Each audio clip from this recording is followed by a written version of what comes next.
सत्य श्री ओम सतनाम सत्साहेब। दोस्तों, तुलसी साहिब अगम्य तत्व के रहस्य को समझा रहे हैं। अभी तक उन्होंने पुलकराम को और गोपाल गोसाई को कबीर पंथ और नानक पंथ के बारे में समझाया, उनके रहस्य को समझाया। और उन्होंने बताया कि जो कबीर साहिब ने और नानक साहिब ने कहा, तुम उसके विपरीत कार्य कर रहे हो, तुम उनके ज्ञान को नहीं समझ रहे हो। उन्होंने उस ज्ञान को समझाया और अब अपने शिष्य हृदय को रामायण के और राम के रहस्य को समझा रहे हैं। तो कहते हैं कि संतों ने सत्य ज्ञान के मार्ग का कथन किया है,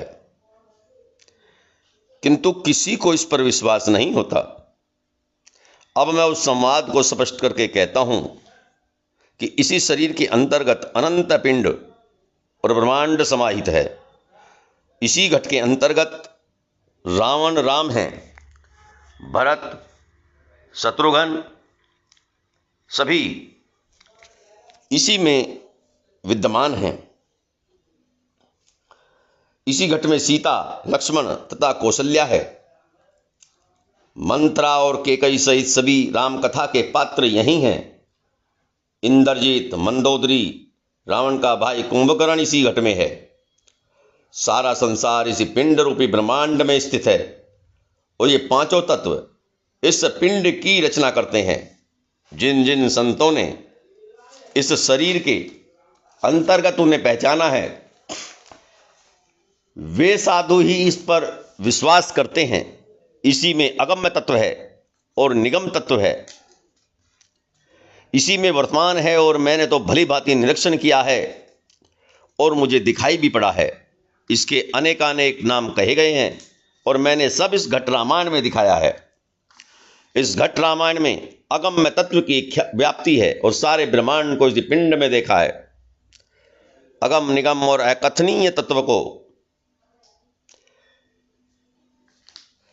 अगम निगम और अकथनीय तत्व की कथा इस घट रामायण के अंतर्गत उसकी निशानी बनाकर कही है, ताकि उसकी पहचान हो सके। इस घट रामायण की मैंने रचना की और साखी तथा शब्द द्वारा उस अगम्य तत्व के स्वरूप का गान किया। इस बात को मैं बिलावल शुभ में जय जयवंती राग द्वारा कहता हूं। कोई भी संत इस अगम्य ब्रह्म के प्रति कहे गए संदर्भों को समझ सकता है। मैंने ग्रंथ की रचना करके उसके माध्यम से घट में स्थित रामायण का गान किया। तुलसी साहिब कहते हैं कि मैंने विधि पूर्वक घट रामायण का गान करते हुए सब कुछ सुनाया है कि पूरी निष्ठा पूर्वक पिंड पिंड में ब्रह्मांड दिखाया है।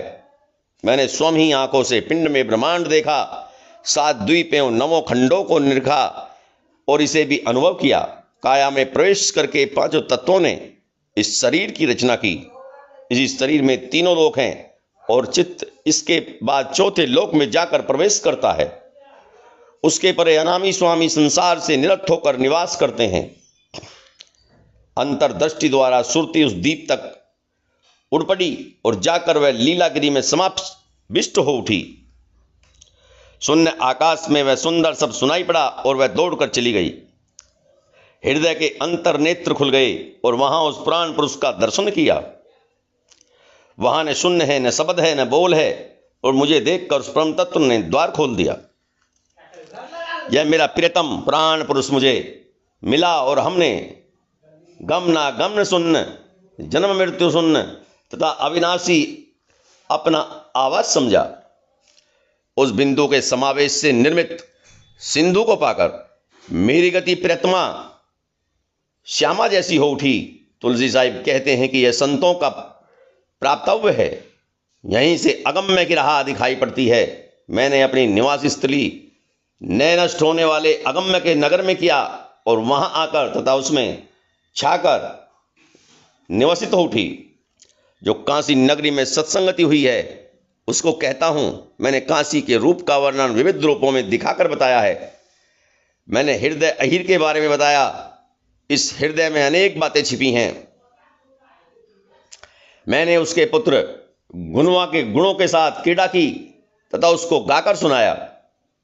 नैनो पंडित नैनो कहे जाते हैं, उन्हीं में श्यामा पंडित श्याम रूप में समाये हुए हैं। जहां माना पंडित मन लेकर बैठे दिखाई पड़े, इस प्रकार ये तीनों पंडित समूह बनकर यहां आ बैठे थे।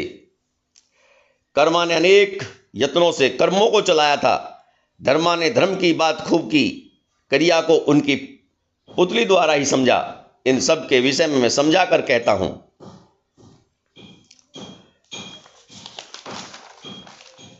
तकी के नेत्रों को मैंने ताक ताक कर देखा। सैनु की नेत्र भंगिमाकाओं द्वारा मैंने सुरती संवार दी। यही मन लगाकर रेवती दास ने निवास किया। इसको भी मैंने गाकर सुनाया है। फूलदास कमल फूल की भांति खिल गए और उन्होंने सूर्य तथा प्रेरित दल पर अपने को संभाला। और जिसकी प्रिय के प्रति अर्पित प्रीति सुरती पर चढ़ गई हो, उन्हीं का नाम प्रियलाल है। तीनों पर्दों को तोड़कर जो आकाश में चढ़कर उस चतुर्थ पद में प्रविष्ट होकर देखा, वह गुरुत्व मैंने कंजा गुरु में देखा। जिसकी चेतना चौथे पद पर समाविष्ट हो उठी और जिसने विलक्षण सुन के मार्ग पर गमन किया, तुलसी ने संतों का मार्ग बताकर उनके चेतना को संतों जैसे बना दिया।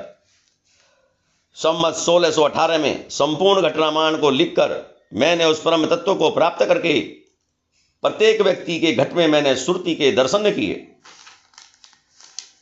काशी नगरी में जब इसकी हंसी उड़ाई जाने लगी तो मैंने इस घट रामायण को गुप्त करके छिपा दिया। इसे कोई सत्संग करने वाला व्यक्ति ही जान सकेगा। अतः उसके अभाव में तय किया कि इसे काशी में न कहिए। अहीर जाति का हृदय ही से जानता है कि घट रामायण उस तट पर है। यदि कोई उसके मन माफिक संत आ गया तो उसने उसे गाकर सुनाया। तुलसी साहब कहते हैं कि मैंने घट रामायण के महत्व तथा मूल्य को समझाया, बार बार उसे कहकर सुनाया, और जो घट रामायण समझेगा उसे तीनों लोकों का मूल तत्व समझ में आ सकेगा। इस आत्मज्ञान के सार तत्व रूप घट रामायण को मैंने 1618 में कहा था, किंतु काशी के निकट रहने को कि मेरी आत्मिक संशक्ति के कारण इसका मूल परमार्थ तत्व ठीक नहीं समझा गया।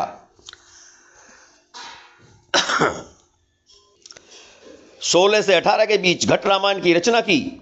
संवत 1618 में घट रामायण के साज को संवारा, पूरी तरह से पूर्ण करके बनाया। जब प्रथम बार घट रामायण का गान किया था तो काशी के अंतर्गत सभी आश्चर्य में पड़े। लोगों ने कहना शुरू किया कि तुलसी नाम के एक गुसाई साधु हैं। एक ग्रंथ की उन्होंने वर्णन करके रचना की। उसके अंतर्गत वेद और किताब दोनों की रक्षा नहीं की और विष्णु के 10 अवतारों के विषय में कोई भी चर्चा नहीं की है।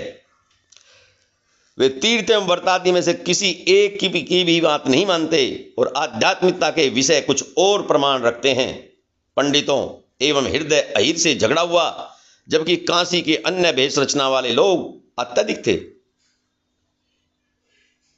इस प्रकरण को देखकर तुलसी साहिब ने मन ही मन विचार किया और घट रामायण को छिपाकर गुप्त बना दिया। संसार में उसका विरोध होता रहा और रोज उसके झगड़े होते रहे और उस समय काशी नगर में वह प्रचलन में नहीं आ सका। यह संसार तो भवसागर की धारा है, जबकि संत मत भवसागर से मुक्ति दिलाता है। संतों ने तो सत्यमती का बार बार गान किया, किंतु यह किसी दृष्टि में नहीं आता। अगम्य को, निगम तत्व को और उस आदि तथा अनादि तत्व को कोई समझता है और समझने वाले में से कोई ही जानता है, सभी नहीं।